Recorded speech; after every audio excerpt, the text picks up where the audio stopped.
Assalamualaikum warahmatullahi wabarakatuh dan selamat pagi. Saya dengan Taufik Hidayat. Berhubung saya dapat tugas dari Ibu Dr. Insinyur Kartika Ekasari, MSI, untuk mewawancarai seorang wirausaha. Di sini saya akan mewawancarai wirausaha di bidang pangan. Sekarang saya sudah berada dengan pemilik usaha beras ini yang sudah meluangkan waktunya untuk mengobrol dengan saya. Beliau adalah Mbak Nuning. Sedikit informasi bahwa Ibu Nuning ini seorang pengusaha muda yang memiliki usaha beras yang cukup terbilang terkenal dengan usahanya. Sebelumnya mungkin Mbak bisa cerita-cerita sedikit tentang Mbak sendiri. Kan sekarang Mbak sudah jadi pengusaha lah. Dulu awalnya gimana? Mbak bisa terjun ke dunia bisnis ini? Apakah dulu Mbak sudah bercita-cita untuk menjadi entrepreneur setelah lulus sekolah jadi pengusaha, atau semuanya dibangun secara pelan-pelan? Gimana sih ceritanya, Mbak? Baik, terima kasih kesempatannya. Saya Nuning Dina Miranda dan saat ini saya masih berada di bangku perkuliahan. Tepatnya masih di semester 5. Kalau boleh tahu lagi kuliah di fakultas mana, Mbak? Saya kuliah di Fakultas Ekonomi di salah satu perguruan tinggi yang ada di Malang. Nah, cerita-cerita sedikit nih, gimana sih saya pertama itu udah memulai usaha ini, yaitu di bidang pangan, yaitu beras. Nah, di bidang pangan sendiri karena saya melihat di pasarannya bahwa beras itu sebenarnya hal yang paling dibutuhkan, ya kan? Beras itu adalah bahan pokok yang harus dibutuhkan oleh setiap manusia yang ada di Indonesia pastinya. Jadi saya melihat peluangnya kenapa beras sangat bagus untuk dijadikan usaha, karena setiap hari kita makan nasi, jadi ya pastinya beras itu sangat dibutuhkan. Nah, awalnya itu karena kita melihat target pasarnya, semua orang menggunakan itu, semua orang memakan itu. Jadi saya lihat dulu target pasarnya dan kemudian saya ancang-ancang bagaimana saya bisa membuat bisnis di mana semua orang dapat merasakannya. Dan kalau dibilang saya sudah ingin menjadi entrepreneur dari dahulu, sebenarnya itu mungkin iya, karena entrepreneur itu menurut saya menghasilkan uang. Siapa sih yang nggak mau menghasilkan uang? Jadi ya saya coba secara perlahan-lahan, akhirnya bisa seperti ini. Dan untuk ini juga, walaupun saya masih kuliah, saya tetap harus menjalankan ini karena saya punya tujuan untuk kedepannya. Jadi seperti itu. Ya, Mbak Nuning sendiri ngebangun usaha ini, mungkin banyak orang yang penasaran ke modalnya. Kayak dia punya keinginan buat warung, misalnya warung minuman atau kopi shop, tapi mereka kesulitan dengan memodali bisnisnya. Nah, mungkin Mbak Nuning sendiri punya tips dalam memodali usaha ini. Nah, kalau saya sendiri dari penjelasannya Mas Taufik tadi, bahwa kalau mungkin orang-orang lain di luar sana, anak muda di luar sana ingin memiliki usaha coffee shop, ya kan? Jadi untuk saya sendiri dalam bidang pangan, yaitu terkhususnya beras, gimana saya cara mendapatkan modal awal? Modal awal sendiri yang pasti kita punya tabungan. Bagaimana kita harus menyisihkan uang kita untuk membuat suatu usaha. Jadi kayak kita punya planning di dasar keuangan kita, misalnya uang saya sebagiannya untuk kuliah saya, uang saya sebagiannya untuk memulai usaha saya. Jadi ada di porsi sendiri-sendiri untuk membagi uang-uang tersebut agar nantinya kita nggak kesulitan, dan atau mungkin kita bisa mendapatkan investor. Misalnya kita melakukan proposal bisnis agar orang-orang tertarik dengan usaha kita dan mereka bisa membiayai usaha kita. Jadi seperti itu. Dan mungkin menurut saya untuk modal sendiri itu jangan pakai pada pinjaman bank, soalnya bunga pada bank itu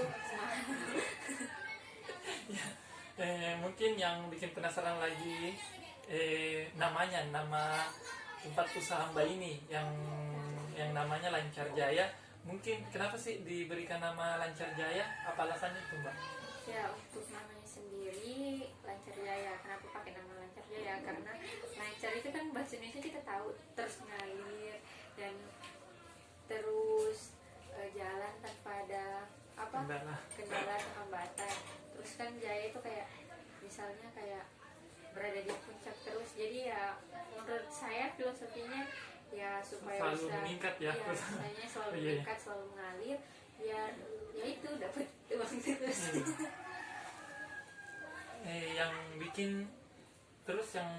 bikin berbeda tuh, yang bikin berbeda antara Lancar Jaya ini, karena saya lihat banyak orang ataupun pelanggan yang berdatangan di tempat ini mungkin ada konsep yang berbeda dengan toko-toko yang lain. Oke, untuk konsepnya sendiri kita buat di toko kita itu Lancar Jaya ini sebenarnya nggak ada konsep-konsep yang terlalu gimana, sama seperti Hal Bazarnya untuk menjual suatu usaha yang kasih nilai atau harga yang sama dengan harga pasar. Setelah itu mungkin juga kita kasihkan diskon untuk pelanggan-pelanggan tetap, jadi kayak gitu.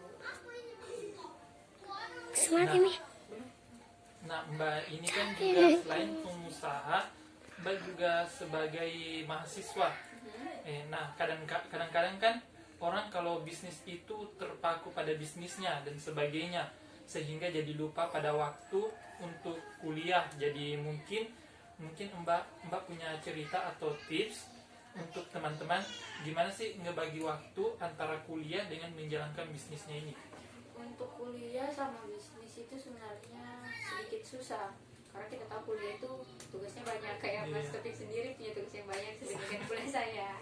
Jadi kayak terpaut susah sih, tapi ya kayak kembali lagi tujuan saya buat ini apa, karena saya pengen, misalnya ya saya pengen punya rumah nantinya di umur segini, jadi saya harus setidaknya mengumpulkan pundi-pundi rupiah untuk mendapatkan tujuan saya nantinya. Jadi ya untuk tipsnya sih, ketika kita membangun bisnis dan kuliah, kita harus mengutamakan dulu kuliah kita. Misalnya dari waktu kayak kita buat planning time-nya, jadi kayak dari waktu pagi sampai sore ini kita kita kuliah. Nah, untuk sore setelah kuliah sampai malam kita kembali memasarkan produk-produk kita. Jadi seperti itu. Kan Mbak Jua ini pernah saya lihat di Instagram Mbak ini, Mbak juga sebagai pengusaha Oriflame ya, sebagai pengusaha Oriflame. Nah, selain itu bagaimana sih caranya Mbak mengatur antara usaha beras Mbak ini dengan usaha Oriflame dan sambil kuliah? Atau bagaimana caranya Mbak mengatur usaha Oriflame itu berjalan secara bersamaan dengan usaha Mbak ini? Oke, sebenarnya nggak mudah-mudah amat ya kan Mas, tapi kembali lagi kita udah ada di era teknologi yang sudah sangat berkembang. Jadi saya memanfaatkan teknologi, yaitu media sosial atau mungkin WhatsApp, Line, Instagram, Facebook. Jadi untuk itu sendiri saya memanfaatkan di bidang teknologi. Ketika misalnya kan HP ini pasti selalu ada di tangan kita, jadi kita harus memanfaatkan HP itu kembali. Jadi misalnya lagi duduk-duduk santai, kita buka-buka Facebook, kirim-kirim foto beras-berasnya kita, kirim-kirim foto produknya kita. Jadi nggak makan waktu yang terlalu gimana.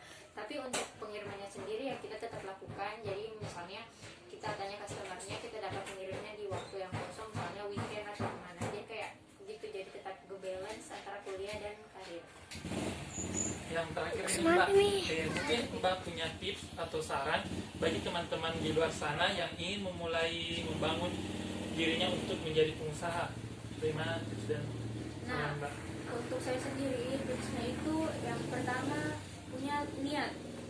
Niat itu hal yang paling penting, karena kalau kita nggak punya niat, ya sebagus apapun ide kita nanti pasti akan goyah. Karena usaha itu nggak seperti rebus mie instan, pasti ada salah satu rintangan, naik turunnya, up and downnya. Jadi tipsnya itu punya niat yang kuat, yaitu punya lain itu punya goalsnya atau punya tujuan, yang kemudian punya modal itu sangat penting. Gimana mau usaha tapi nggak ada modal? Ya, jadi harus sebagai anak muda sisihkan dulu hasilnya kalian, misalnya 10% untuk modal ini buat usaha ini. Jadi kalian itu nggak sia-sia. Jadi jangan nongkrong mulu tapi nggak punya usaha, nggak punya duit. Jadi harus punya modal dulu, gimana untuk usahanya, terus ide-idenya dikembangkan lagi, cari mentor, cari partner, dan harus lebih saling berusaha serta berdoa. Itu sih Mas. Ini dulu Mbak, kan Mbak tadi ini kan sambil dari menyisihkan modalnya, terus bagaimana antara kuliah kan Mbak juga membutuhkan uang. Nah jadi uang dari kuliah dengan uang untuk berusaha itu gimana caranya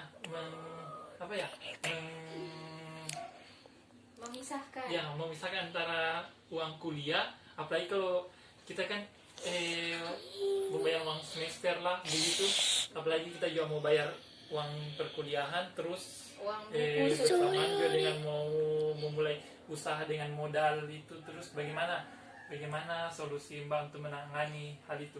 Jadi saya sendiri nggak mulai usahanya sendiri, tapi masih tetap pakai orang tua. Jadi misalnya uang kuliah saya itu tetap mengandalkan orang tua saya membangun bisnis perlahan-lahan ya kan. Ketika nantinya saya udah punya keuntungan yang lebih besar, jadi saya bisa nabung itu lagi buat menyisihkan lagi untuk keuntungannya di bagian kuliahan juga, dan untuk membagikannya lagi ke modal awal. Jadi kayak gitu. Ya, oke, terima kasih Mbak atas inspirasinya. Jadi kita dapat mengambil pelajaran dari saudara Mbak Nuning ini, seorang pengusaha muda yang dapat membagi antara kuliah dan bisnisnya secara berjalan secara bersamaan tanpa menghalangi perkuliahannya. Nah, oleh karena itu saya mengucapkan terima kasih kepada Ibu atas inspirasi yang telah diberikan. Terima kasih. Sekian. Wassalamualaikum warahmatullahi wabarakatuh. Ini itu tadi.